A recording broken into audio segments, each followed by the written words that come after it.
మరికొద్ది సేపట్లో రేవంత్ రెడ్డి మెస్సీ తలపడనున్నారు. ఇదే ఉప్పల్ స్టేడియంలో 7 గంటల నుంచి 7 గంటల 20 నిమిషాల వరకు Messi and Revanth Reddy football ఆడనున్నారు. 20 నిమిషాలు, కేవలం 20 నిమిషాలు, అక్షరాల 100 కోట్లు. 20 నిమిషాలకు 100 కోట్ల రూపాయలు దుబారా ఖర్చు చేయబోతున్న మన ప్రియతమ నేత రేవంత్ రెడ్డి గారు. మనం చూస్తున్నాం, ఉద్యోగులతోటి గత కొంతకాల క్రితం ఏమన్నాడు, నన్ను కోసిన నా దగ్గర పైసలు అన్నాడు. అదే వృద్ధులకు పెన్షన్ దగ్గర ఏమన్నాడు, నేను ఢిల్లీకి పోయి బ్యాంకుల దగ్గర అప్పడుగా అంటే చెప్పులు ఎత్తుకుపోయి దొంగలా చూస్తున్నా అన్నాడు. ఇంకా చాలా హామీల గురించి అడిగితే నాకు చాలా మంది పెద్దలు అపాయింట్మెంట్ కూడా ఇవ్వట్లేదని చెప్పిండు. ఈరోజు ఎవరైతే సాకర్ దిగ్గజం మెస్సీ తోటి ఫుట్బాల్ ఆడడానికి అక్షరాల 100 కోట్ల రూపాయలు ఖర్చు పెడుతుండు. మరి ఎక్కడి నుంచి వచ్చినాయి రేవంత్ రెడ్డి? 100 కోట్ల రూపాయలు. ఏదైతే రాజీవ్ గాంధీ స్టేడియం ఉందో ఈ మెస్సీ రాక కోసానికి 10 కోట్ల రూపాయలు ఖర్చు పెట్టిండు. ఇంకొక విషయం ఏంటంటే, ఆయన ప్రాక్టీస్ చేసుకోవడానికి నిన్న మొన్న ఆయన క్యాంప్ ఆఫీస్లో 5 కోట్ల రూపాయలు ఖర్చు పెట్టుకుంటు. మరి ఇక అర్జెంటీనా నుంచి హైదరాబాద్ నగరానికి రావాలంటే మరి ఆయన స్టేయింగ్, ఆయన బాడీగార్డు, ఆయన ఉండనున్న 5 స్టార్ హోటలు, ఇంత ఖర్చు అవసరమా రేవంత్ రెడ్డి? నీకేదో ఫుట్బాల్ మీద ఆసక్తి ఉందని ఈ విధంగా 100 కోట్ల రూపాయలు దుబారా ఖర్చు చేస్తున్నావు. చెప్పు, మరి నిరుద్యోగులకు ఏం చెప్తావు? మరి పెన్షన్దారులకు ఏం చెప్తావు? మరి రైతు భరోసా రాని రైతులకు ఏం చెప్తావు? మరి వీళ్ళందరికీ ఏం సమాధానం చెప్తావు? చెప్పు రేవంత్ రెడ్డి. ఇదే హైదరాబాద్ నగరంలో ఫుడ్ పాయిజన్ అయ్యి గురుకుల పాఠశాలల విద్యార్థుల పరిస్థితి అస్తవ్యస్తంగా ఉంటే అక్కడికి వెళ్ళడానికి నీకు టైం కూర్తలేదు. ఈ 100 కోట్ల రూపాయలు నువ్వు తెలంగాణ వ్యాప్తంగా ఉన్న అన్ని గురుకుల పాఠశాలలకు ఇస్తే ఎంత మంచి ఫుడ్ తింటారు వాళ్ళు, ఎంత మంచి ప్రోటీన్ ఫుడ్ తింటారు. ఈ విధంగా చూసుకుంటే ఎవరికొకరికి ఈ 100 కోట్ల రూపాయలు అవసరం వస్తుండే కదా. దీనివల్ల ఏం ఉపయోగం? ఇదే మాట కాంగ్రెస్ కార్యకర్తలను అడిగితే వాళ్ళేమంటున్నారంటే, కేసీఆర్ ఫామ్ హౌస్ లో తాగి పన్నాడు, ఈయన ఏకంగా మెస్సీ తోటి ఫుట్బాల్ ఆడుతున్నాడు మా సార్ అని చెప్తున్నారు.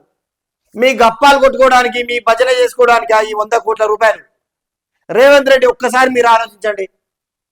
ఇంకా ఈ మధ్య కొన్ని ఛానల్స్, కొన్ని పేపర్స్, అవి దినపత్రికల లేదా వేరే పార్టీ కరపత్రాల అర్థం కాని పరిస్థితి ఉంది. ఎందుకు ఈ విధంగా మాట్లాడుతున్నట్టే, ఒక ఫేమస్ దినపత్రిక ఆంధ్రజ్యోతి హెడ్లైన్స్ ఏం పెట్టిందంటే, మెస్సీ వర్సెస్ రేవంత్ రెడ్డి అని పెట్టింది. మామూలుగా మనం చూస్తూ ఉంటాం 90s kids, Shoaib Akhtar versus Sachin Tendulkar అని ఈ విధంగా చూసిన రోజు నుంచి మెస్సీ వర్సెస్ రేవంత్ రెడ్డి అట. అంటే మరి ఈయనకు ఫుట్బాల్లో అంత ప్రావీణ్యత ఉందా? ఎందుకు ఈ మాదిరి భజన? 100 కోట్ల దుబారా చేస్తుంటే ఆంధ్రజ్యోతిడేమో ఈ రేంజ్ లో భజన చేస్తుండు. ఇంకా ఆయన ఏం రాసినా కూడా చూద్దాం. ఒకరేమో ఫుట్బాల్ స్టార్ మెస్సీ, మరొకరేమో పొలిటికల్ స్టార్ రేవంత్ రెడ్డి. ఇద్దరే తమ మైదానాల్లో ఆరితేరిన వారే. ఒకరు బంతిని పరిగెత్తిస్తే మరొకరు ఎగిసి పడి సీఎం గా మారిండు. ఇప్పుడు ఇద్దరు బరిలో దిగి ప్రజల్ని అలరించడానికి సిద్ధమయ్యారు అనేది మన ఆంధ్రజ్యోతి పేపర్ రాసింది. అదే విధంగా ఈయన అర్హత లేని అంటే మనం గతంలో చూసాం కదా, అఖ్తర్ ఇన్ని వికెట్లు తీసిండు, ఒకటే ఇన్నింగ్స్ లో ఇన్ని వికెట్లు తీసిండు, పలానా మైదానంలో ఇన్ని వికెట్లు తీసిండు, సేమ్ సచిన్ టెండూల్కర్ ఇన్ని సెంచరీ చేసిండు, ఈ సందర్భంలో మ్యాచ్ గెలిపించాడని ఎట్లయితే దినపత్రికలో రాస్తారో, ఈ రోజు ఆంధ్రజ్యోతి సిగ్గు లేకుండా మెస్సీ వర్సెస్ రేవంత్ రెడ్డి అని రాసింది. అర్జెంటీనా వీధుల నుంచి ప్రపంచ దిగ్గజ ఆటగాడిగా ఎదిగిన మెస్సీ 16 ఏళ్లకే బార్సిలోనా క్లబ్ కు ఎంపిక, గ్రేటెస్ట్ ఆఫ్ ఆల్ టైమ్ గుర్తింపు, 7,665 కోట్ల ఆస్తిపరుడు. ఇది మెస్సీ గురించి రాశారు. ఇక రేవంత్ రెడ్డి గారి గురించి 2006లో జెడ్పీటీసీ గా రేవంత్ రెడ్డి అరంగేటం, 2006లో జెడ్పీటీసీ గా రేవంత్ డెబ్యూ, తర్వాత ఏడాది ఎమ్మెల్సీ, మరో 2 ఏళ్లకే ఎమ్మెల్యేగా విజయోత్సవం, 2018లో దెబ్బతల్య రెట్టింపు ఉత్సాహంతో 2019లో ఎంపీ గెలుపు, కట్ చేస్తే 2023లో సీఎం. అంటే దీనికి దానికి ఏం పోలిక? అంటే ప్రజల ఇబ్బందులు, ప్రజా సమస్యలు ఈ ఆంధ్రజ్యోతి యాజమాన్యానికి కనబడట్లేదా? అంటే ఆంధ్రజ్యోతి ఈ తెలంగాణ సమస్యల గురించి మీరు పట్టించుకోరా? ఎందుకు అంత భజన చేస్తున్నారు? మీ చంద్రబాబు నాయుడు చెప్పించాడా? ఈరోజు నా శిష్యుడు సాకర్ దిగ్గజం మెస్సీతో ఆడుతున్నాడు, నువ్వు భజన చేయని చెప్పిండా? సిగ్గుండాలిగా ఆంధ్రజ్యోతి. ఇదా మీ పంత? ఈరోజు దినపత్రికల వ్యవస్థ ఇంత గలీజ్గుంది. మెస్సీ చాలా గొప్ప వ్యక్తి, ఆయన గురించి చెప్పడంలో తప్పులేదు. ఆయనకేంది పోలిక?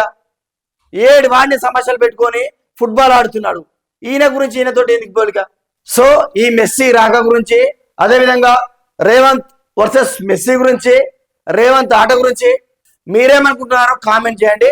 అంటే రాష్ట్రంలో సమస్యలు ఇంకేం లేవు, ఇప్పుడు మనోడికి ఫుట్బాల్ ఆడేంత తీరిక దొరికింది అని మీరు భావిస్తున్నారా? మీరేమనుకుంటున్నారో కామెంట్ చేయండి.